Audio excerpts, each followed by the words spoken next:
Iman Kristen bukan iman yang buta. Banyak orang berpikir bahwa iman Kristen itu sama dengan percaya tanpa bukti. Seolah-olah iman baru bekerja ketika logika berhenti.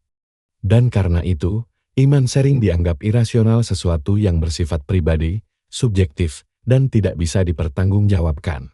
Tapi, benarkah Alkitab mengajarkan iman seperti itu? Episode pertama ini penting, karena sebelum kita berbicara tentang anugerah, dosa atau keselamatan, kita perlu menjawab satu pertanyaan mendasar. Apakah iman Kristen itu buta? Khususnya di Indonesia, ada satu asumsi yang sangat kuat. Iman Kristen dianggap iman tanpa bukti, atau hanya sekedar percaya saja. Jika asumsi ini diterima begitu saja, maka apapun yang dikatakan kekristenan setelahnya akan terdengar seperti opini pribadi. Bukan kebenaran.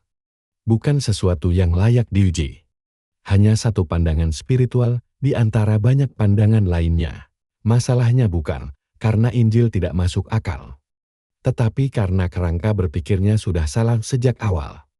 Dan Alkitab tidak pernah meminta kita untuk mematikan akal demi percaya. Alkitab mendefinisikan iman dengan cara yang sangat menarik. Dalam Ibrani 11 ayat pertama dikatakan bahwa iman adalah dasar dari segala sesuatu yang kita harapkan dan bukti dari apa yang tidak kita lihat. Perhatikan kata-kata itu, dasar dan bukti. Bukan ilusi, bukan hayalan, tapi sesuatu yang memiliki fondasi. Iman bukan berarti melihat lalu baru percaya. Tetapi juga bukan berarti percaya tanpa alasan. Paulus bahkan mengatakan dalam Roma 1 ayat 20 bahwa sifat-sifat Allah yang tidak kelihatan justru dapat dipahami melalui ciptaannya. Artinya, iman Kristen berakar pada pewahyuan yang nyata, bukan kekosongan.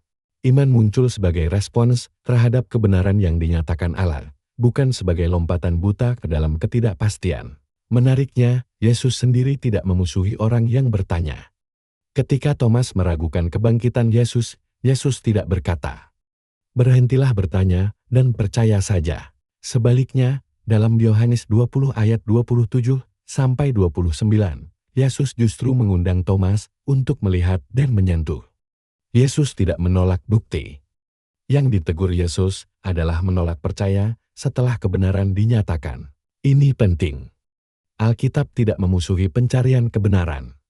Yang ditolak adalah hati yang keras, bukan pikiran yang bertanya. Jadi, ketika kekristenan berbicara tentang iman, yang dimaksud bukanlah menutup mata terhadap kenyataan. Iman Kristen adalah iman yang berani melihat, berani berpikir, dan berani merespons kebenaran yang Allah nyatakan meskipun tidak selalu nyaman. Iman bukan pengganti akal. Iman justru bekerja bersama akal, tetapi melampauinya ketika kebenaran Allah telah dinyatakan.